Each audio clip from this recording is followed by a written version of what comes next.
दोस्तों भाइरों बुजुर्गों ऐं मुअज़्ज़ज़ व मुकर्रम उलमाए किराम, अॼोकी हीअ अज़मत सहाबा व अहले बैत कॉन्फ्रेंस अल्लाह जे फज़ल व करम सां 10 सालनि जो तसलसल आहे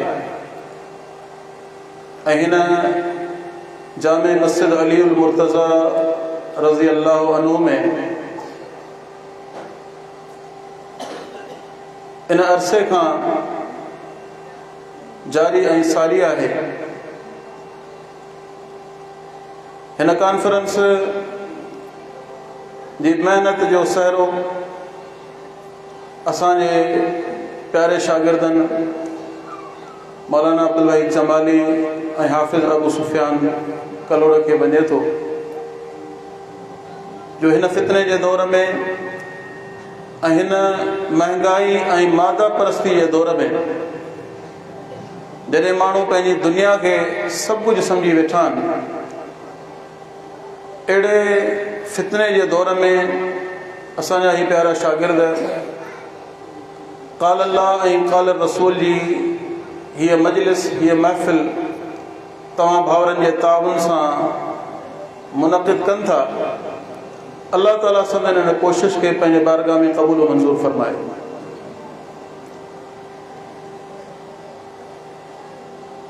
ऐं कॉन्फ्रेंस जे मौज़ू ऐं उनवान जे हवाले सां 2 ख़िताबात तव्हां ॿुधी चुका आहियो। मदरसा अनस मालिक अल अंसारी जेको असांजे बरादर मोहतरम फ़ज़ीलत शेख मौलाना मोहतरम मुकर्रम शमीमुल अंसारी हफ़िज़हुल्लाह जे ज़ेर इदारत हलंदड़ आहे। हीउ इदारो हिन शहर वारनि जे लाइ पर हिन ज़िले वारनि जे लाइ बल्कि पूरे अहले सिंध जे लाइ क़ुरान ऐं सुन्नत जो हिकिड़ो क़िलो आहे ऐं इंशाअल्लाह ज़ख़ीरा आख़िरत आहे। पंहिंजी गुफ़्तगू जे आगाज़ खां अॻु असां साईं मोहतरम मौलाना शमीउल अंसारी हफ़िज़हुल्लाह खे ख़िराज तहसीन पेश कंदासीं जो हक़ीक़त में हीउ तालीम ऐं तालुम जो सिलसिलो, हीउ दर्स व तदरीस जो सिलसिलो, हीउ दावत ऐं इस्लाह जो सिलसिलो, इन जा रूह रवां ऐं सरबराह साईं जिन अल्लाह साईं संदन हिफ़ाज़त फरमाए ऐं खेनि सिहत कामिला अता फरमाए ऐं संदन मसाई जमीला खे पंहिंजे बारगाह में क़बूल मंज़ूर फरमाए।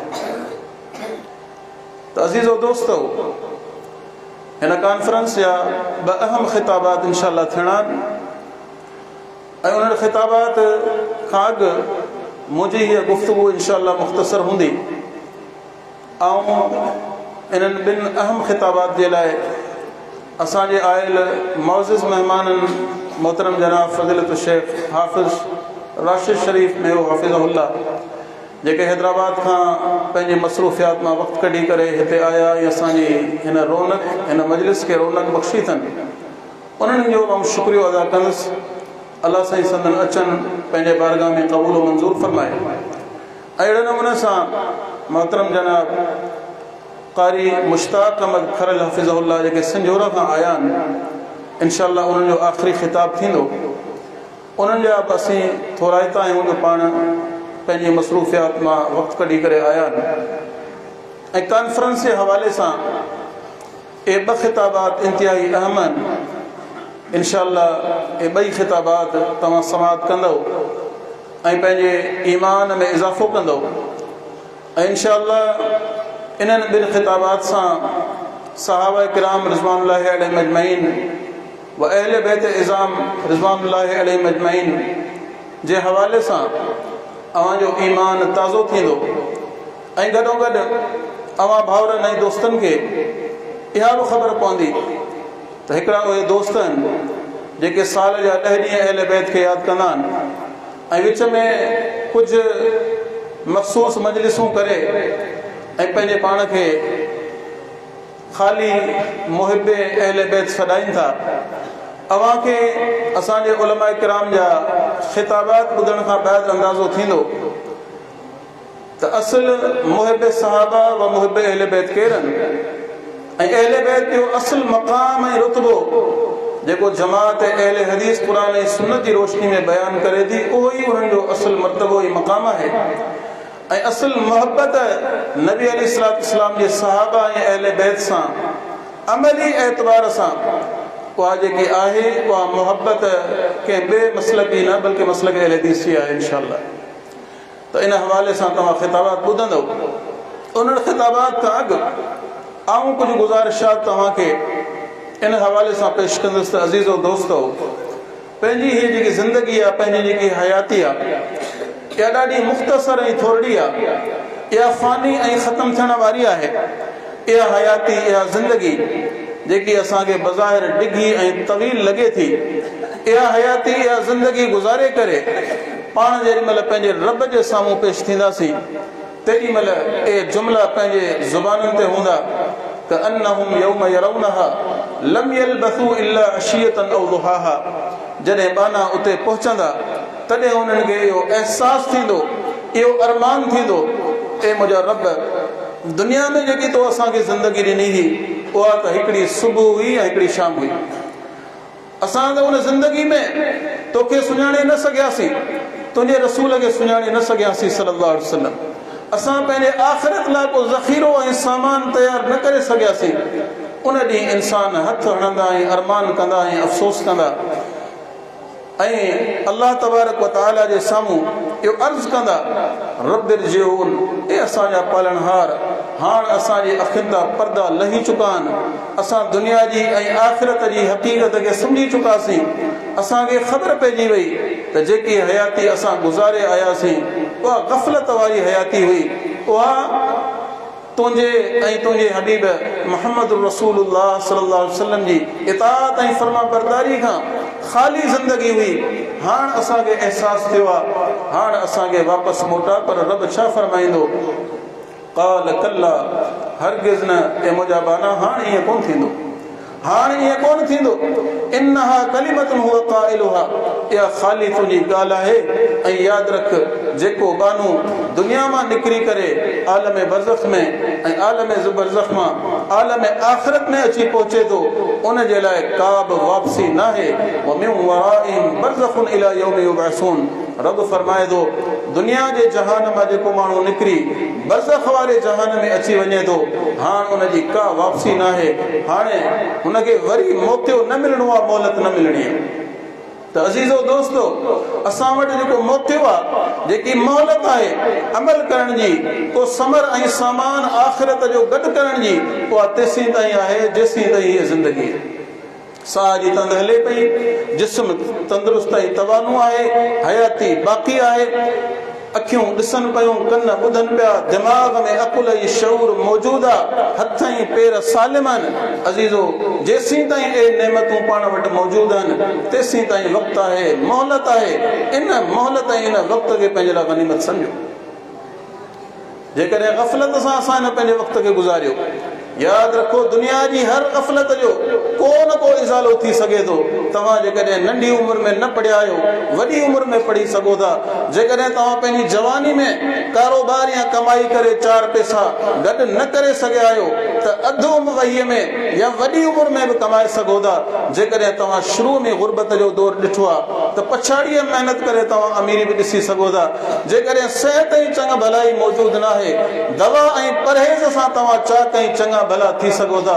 अज़ीज़ अल गर्ज़, अज़ीज़ो दोस्तो, दुनिया जे हर नुक़सान जो इज़ालो दुनिया में थी सघे थो, पर यादि रखो, मौत खां बाद जो छलो माण्हू अल्लाह ताला जे साम्हूं वञी पेश थियो, इहो अहिड़ो नुक़सान आहे जंहिंजो को इज़ालो कोन्हे। इन नुक़सान जो को इज़ालो कोन्हे। इहो नुक़सान अहिड़ो ख़तरनाक नुक़सान आहे जो उन ॾींहुं जेकॾहिं इंसान चाहे त सॼी धरती मूंखे सोन ऐं चांदी सां भरिजी मिले ऐं उहा आऊं अल्लाह खे ॾेई पंहिंजी जान छॾायां त बि जान छॾाए न सघंदो, जान छॾाए न सघंदो। छा घर वारी, छा औलाद, छा अज़ीज़ क़रीब, छा मिट माइट, छा दोस्त, सभु भॼंदा। यौम यफ़िरुल मर्उ मिन अख़ी व उम्मिही व अबी व साहिबतिही व बनी लिकुल्लि इम्रिइन मिनहुम यौमइदिन शअनुन युगनी। अॼु त वॾा असर आहिनि न। अॼु पंहिंजे क़बीले जो माण्हू खे आसरो आहे, अॼु पंहिंजे दोस्तनि जो बि आसरो आहे, अॼु पंहिंजे रिश्तेदारनि जो बि आसरो आहे। घणा अहिड़ा माण्हू आहिनि जिन खे पंहिंजे दौलत ऐं कुर्सीअ जो बावर आहे, पर यादि रखो उन ॾींहुं इन्हनि मां का बि शइ माण्हू खे कमु न ईंदी, का बि शइ कमु न ईंदी।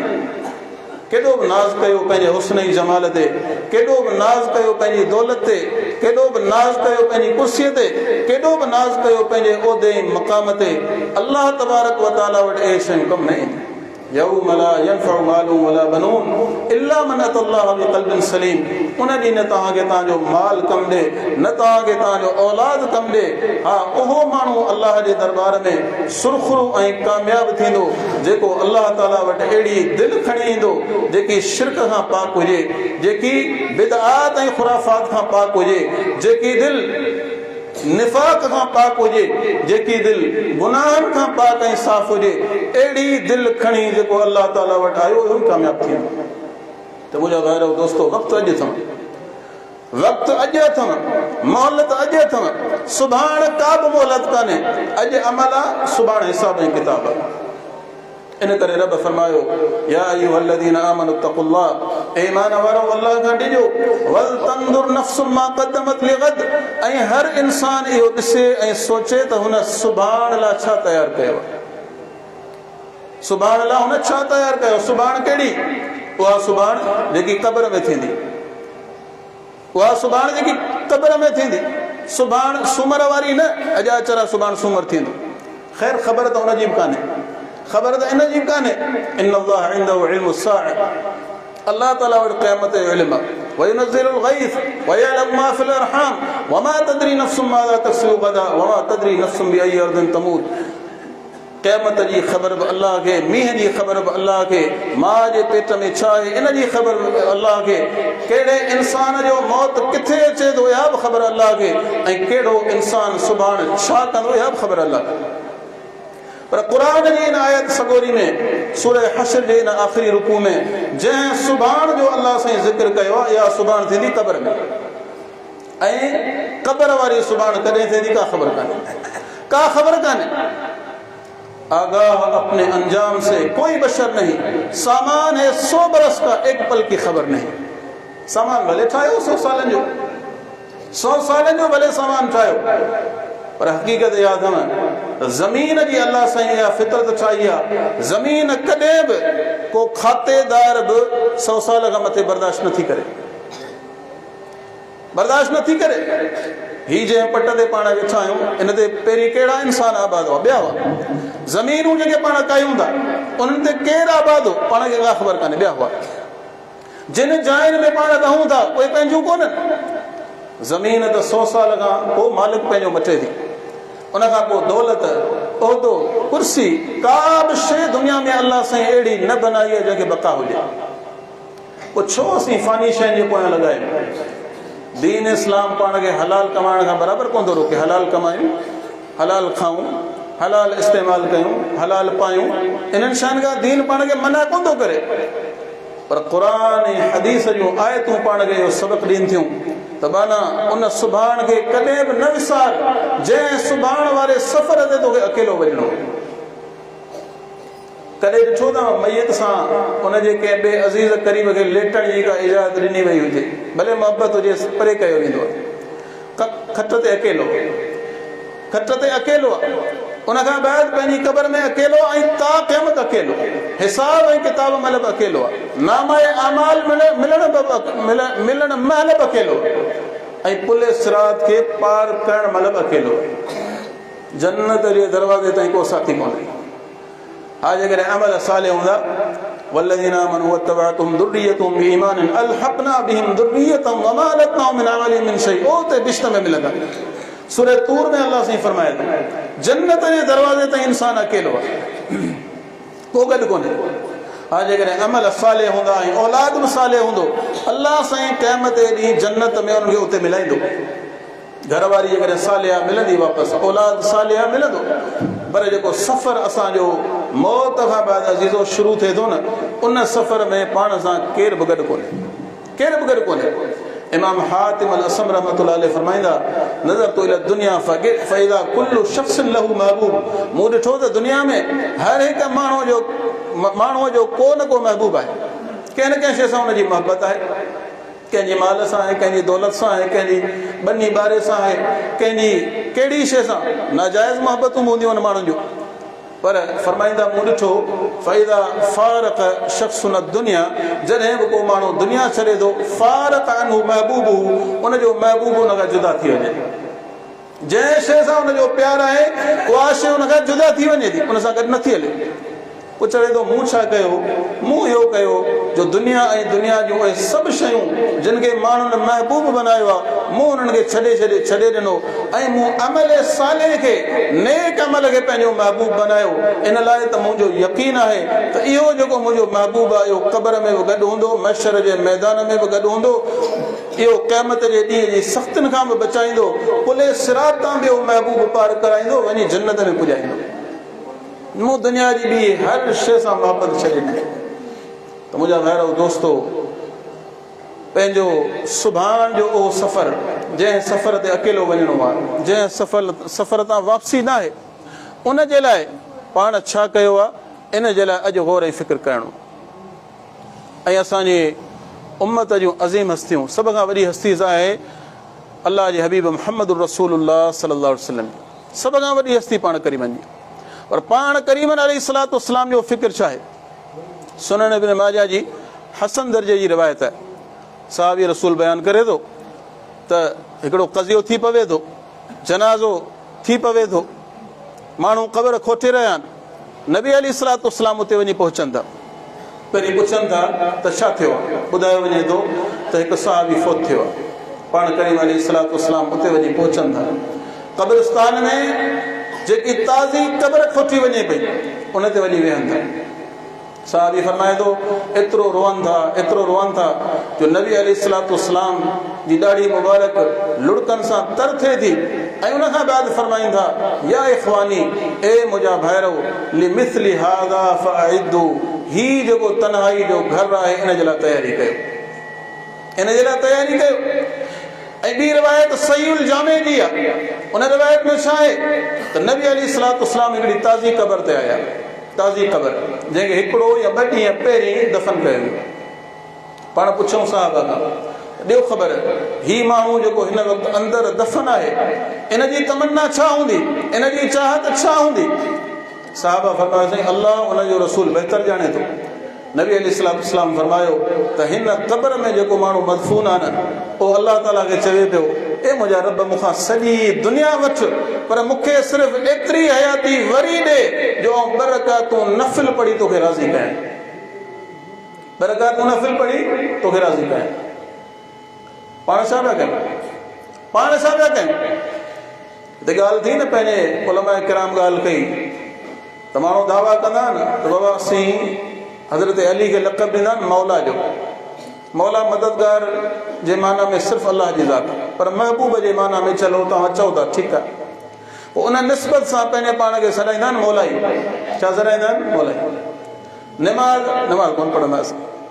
नमाज़ कोन पढ़ंदासीं रोज़ो कोन रखंदासीं तिलावत असांखां पुॼी कान मूं हिकिड़े दोस्त खे चयो दादा तव्हां बैत पढ़ंदा आहियो बल्कि चवणी ॾींदा आहियो जुमिलो हिकिड़ो चवंदा आहियो अक्सर त करबला जो पैगाम इहो आहे त पाकनि परदो न छॾियो इमामनि सजदो न छॾियो ईअं चवंदा आहियो चई असीं चवंदा आहियूं मुंहिंजो दादा माज़रत सां तव्हां में ॿई शयूं कोन्हनि तव्हां में त ॿई शयूं कोन्हनि न परदो न निमाज़ चईसीं ॻाल्हि सची आहे ॻाल्हि तव्हांजी सची आहे त मुंहिंजा भाइरो दोस्तो मोहबत जी दावा करणु अहले बैत सां मोहबत जी दावा करणु अल्लाह जे हबीब मुहम्मद रसूलुल्लाह सल्लल्लाहु अलैहि वसल्लम सां मोहबत जी दावा करणु ख़ुदि अल्लाह जी ज़ात सां दावा ॾाढी आसान आहे पर अमल ॾाढो ॾुखियो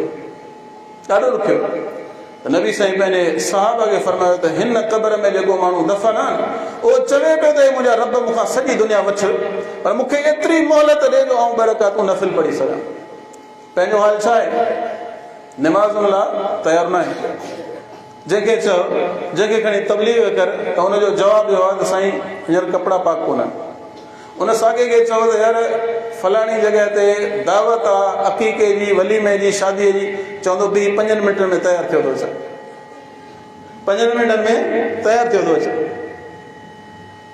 अल्लाह अकबर। ऐं जेको जिथे आहे उनजी दावा वॾी आहे। कुल्लु हिज़्बिन बिमा लदयहिम फरिहून। क़ुर जीअं ॿुधायो आहे त इंसान खे अमल खां ॿरो आहे, बाक़ी जंहिं जाइ ते बीठो आहे उते ॾाढो ख़ुशि आहे ऐं ॾाढी हुनखे दावा आहे, ॾाढो फ़ख़ुरु आहे त मियां आऊं हक़ ते आहियां, आऊं हक़ वारी जमात सां तालुक़ रखां थो। हक़ वारी जमात में अमल हूंदो। नबी अलैहिस्सलातु वस्सलाम अमल ते ज़ोर ॾिनो। जेकॾहिं ख़ाली कलमो पढ़णो हुजे हा न त मके जे मुशरिकनि खे आख़िर कहिड़ी तकलीफ़ हुई। अरबी पाण खां सुठी ॼाणींदा, ला इलाहा इल्लल्लाह मुहम्मद रसूलुल्लाह सल्लल्लाहु अलैहि वसल्लम। पढ़ण में मिंट जो कुझु हिसो थो लॻे, पढ़ी वठंदा, पर हुनखे ख़बर हुई त अमल करणो पवंदो। ख़्वाहिशुनि तां हथ खणणा पवंदा। हीअ जेके मन मारियूं कयूं पिया छॾणियूं पवंदियूं।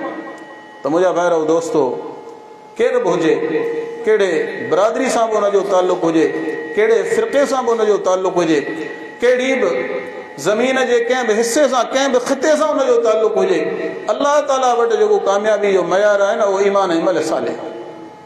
अल्लाह साईं सिर्फ़ु इहो ॾिसंदो त इंसान खणी छा आयो, इंसान खणी छा आयो। मूं वटि अमल खणी आयो आहे या गुनाहनि जूं भरियूं खणी आयो आहे। वमन यअतिहि मुमिनन क़द अमिल सालिहाति फउलाइक लहुमुद दरजातुल उला। अल्लाह साईं फरमाए थो जेको ईमान जी हालत में आयो ऐं अमल साले खणी आयो, अहिड़नि ई इंसाननि जे लाइ वॾा दर्जात। नबी साईं बि असांखे इहा ई तालीम ॾिनी आहे, इहो ई सबक़ु सेखारियो आहे। क़ब्रिस्तान में वञी वञी करे पंहिंजे साहबा खे नसीहतूं, असल में असांजे लाइ। ऐं वरी सोचण जो मक़ाम इहो आहे, इबरत जो मक़ाम इहो आहे त जिन खे अल्लाह जे नबी नसीहतूं कयूं पिए, जिन खे मुक़ामनि में क़ब्रिस्ताननि ते बीह करे हदीसूं ऐं फरमान प्यारे पैगंबर ॿुधाया पे, उहे हुआ ई जन्नती, उहे हुआ ई जन्नती। पाण मां कंहिंखे ख़बर कान्हे केॾां वेंदासीं, मौत खां बाद जन्नत में वेंदासीं, जहन्नम में का ख़बर कान्हे। पर सहाबा उहे अज़ीम इंसान हुआ जिन खे जेरे जी जन्नत जूं बशारतूं मिलियूं। रज़ी अल्लाहु अन्हुम व रज़ू अन्हु। बल्कि तव्हां गौर कंदव न, क़ुर मजीद जे पहिरें सिपारे खां वठी आख़िरी सिपारे ताईं अल्लाह ताला जिथे बि ईमान वारनि जी तारीफ़ कई आहे, उन्हनि ईमान वारनि मां मुराद सहाबा, उन्हनि ईमान वारनि मां मुराद केरु आहिनि? सहाबा। पहिरियूं जेके आयतूं आहिनि सूरह बक़रा जूं, अल्लज़ीन युमिनून बिल ग़ैब व युक़ीमून अस्सलाह व मिम्मा रज़क़नाहुम युनफ़िक़ून, ए जेके आयतूं आहिनि, ए आयतूं वींदे सूरह अल बय्यिना जी 30 सिपारे जी जेकी सूरत आहे, उनजी जेकी आख़िरी आयत आहे, जज़ाउहुम इंद रब्बिहिम जन्नातु अदनिन तजरी मिन तहतिहल अनहारु ख़ालिदीन फ़ीहा अबदा। इन खां पहिरीं अल्लाह से फरमायो इन्नल लज़ीना आमनू व अमिलुस सालिहाति उलाइका हुम ख़ैरुल बरिया। के ख़ैरुल बरिया केरनि? बहितरीन इंसान केरनि? सहाबा। त सूरह बक़रा जूं पहिरियूं आयतूं हुजनि या वरी आख़िरी सिपारे जी सूरह बय्यिना जूं आख़िरी आयतूं हुजनि, इन्हनि ॿिन्ही आयतुनि मां ऐं इन्हनि जे विच में जेके बि आयतूं आहिनि जिन में अल्लाह ताला ईमान वारनि जी तारीफ़ कई, उन मां मुराद सहाबा। पर पोइ बि फ़िक्र छा हो, फ़िक्र छा हो? पंहिंजे आख़िरत जे हवाले सां केतिरे क़दुरु परेशान रहंदा हुआ। कई वाक़िया आहिनि, चंद ॻाल्हियूं करे पंहिंजे गुफ़्तगू खे ख़तमु कयां।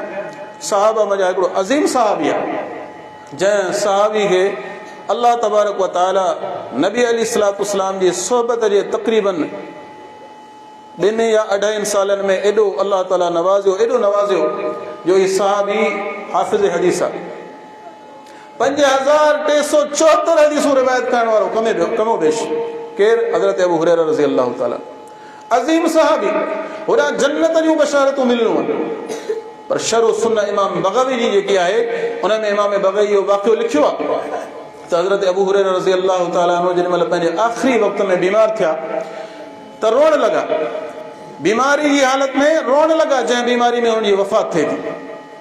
उन बीमारी जी हालत में माण्हुनि पुछो त तव्हां छो रोई रहिया आहियो, तव्हां छो रोई रहिया आहियो? चवणु लॻा अमा इन्नी ला अबका अला दुनिया, आऊं तव्हांजी जेकी दुनिया आहे न, इनखे छॾण ते कोन पियो रहां। मूंखे दुनिया छॾण जो को बि डपु कोन्हे, को बि ख़ौफ़ कोन्हे।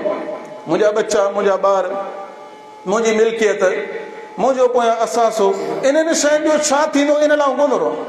या वरी मूंखे दुनिया छॾण जो को कमु कोन्हे, बल्कि आउं रोआं इन लाइ थो त आउं रुआ हिन शइ ते त मुंहिंजो अरमान हिन ॻाल्हि ते आहे त मुंहिंजो जेको सफ़र आहे उहो ॾाढो डिघो आहे ऐं मुंहिंजो ज़ादिरा तमामु थोरो इन अबका अला क़िल्लति ज़ादी वबोद सफ़री ऐं इन शइ ते रवां थो त मुंहिंजो ज़ादिरा यानी सफ़र जो सामान तमामु थोरो आहे, सफ़र तमामु डिघो आहे, आख़िरत जो सफ़र। हाणे इहो आलम आहे, इहो फ़िक्र आहे उन सहाबी जो जंहिं सहाबी खे अलाह ताला एॾो नवाज़ियो जो सहाबा मां सभ खां वधीक रिवायतूं ऐं हदीसूं जंहिं सहाबी खे यादि हुयूं उहे अबू हुरैरा रज़ी अलाह ताला 5374 हदीसूं।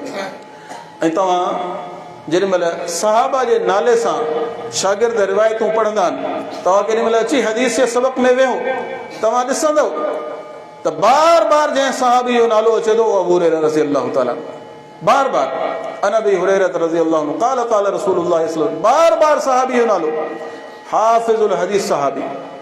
मूंखे ॿुधायो त जंहिं माण्हूअ सिर्फ़ु कलमो पढ़ियो हुजे इख़लास सां ऐं तौहीद ते क़ाइमु रहियो हुजे उन जे बारे में एॾी वॾी बशारत आहे त उहो जन्नती आहे।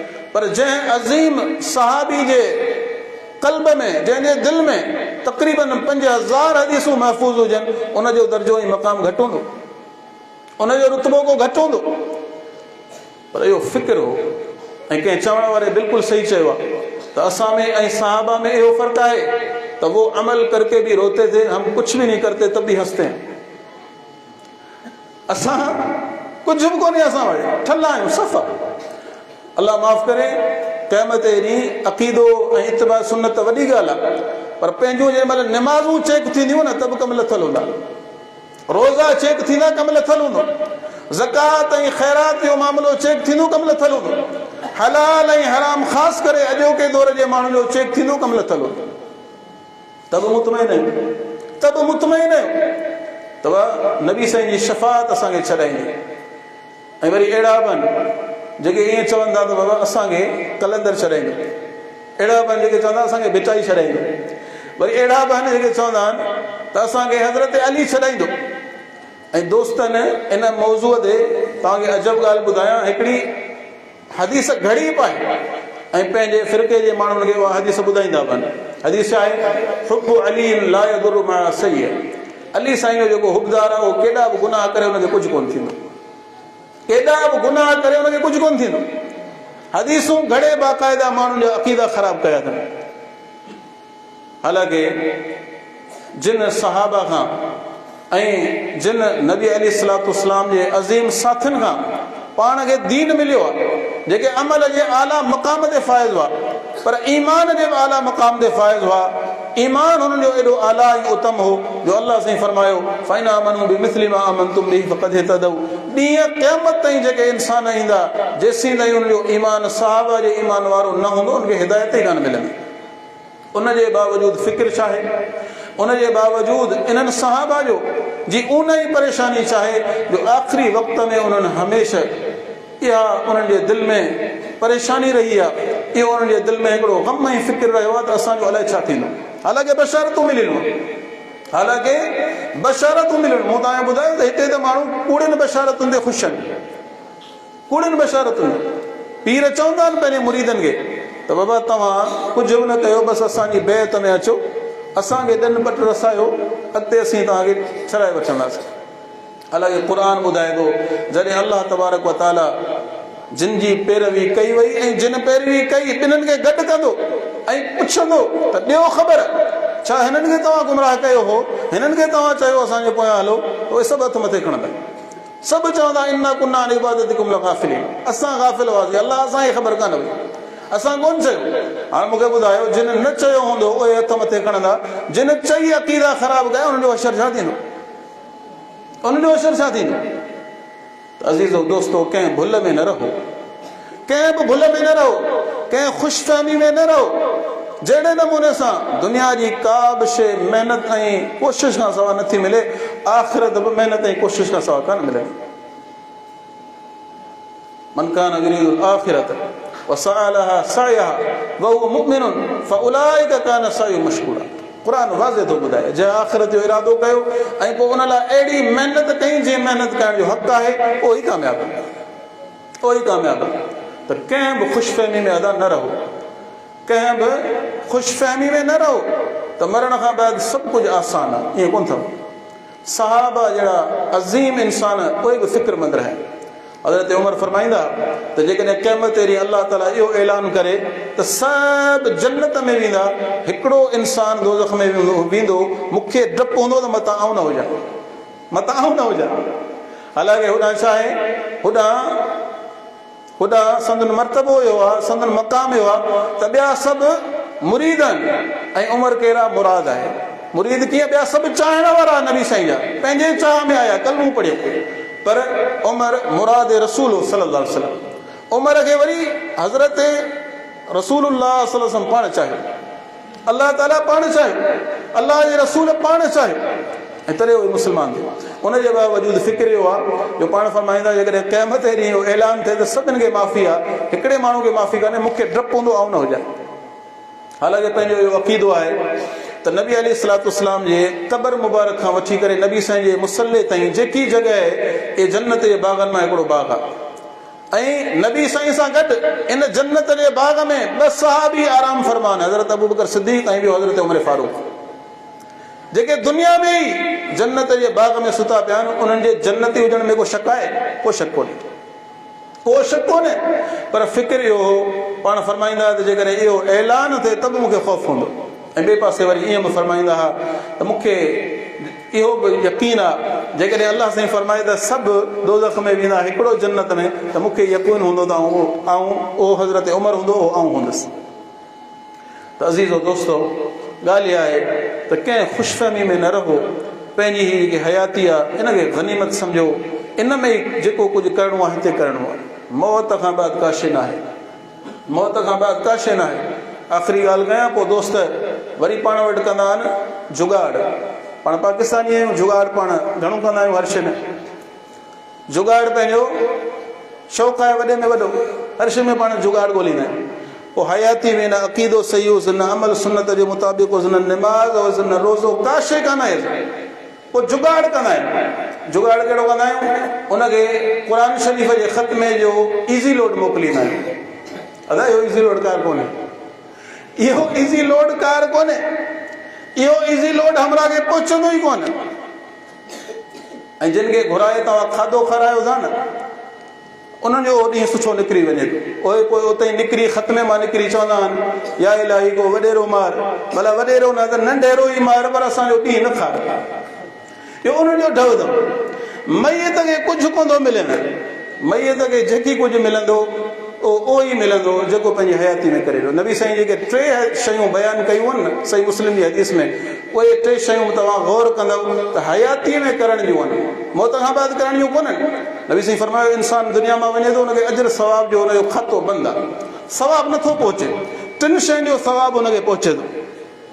सदका जारिया जो को बि अमल करे वियो, का मस्जिद ठाराए वियो, को मदरसो ठाराए वियो, का अस्पताल ठाराए वियो, ॿियो को बि सदका जारिया जो कमु करे वियो, बनी आहे प्लाट आहे उन में घस ॾेई वियो, माण्हुनि खे घटी ॾेई वियो, को बि अहिड़ो सदका जारिया जो कमु करे वियो, इन जो सवाब मरण खां पोइ मिलंदुसि।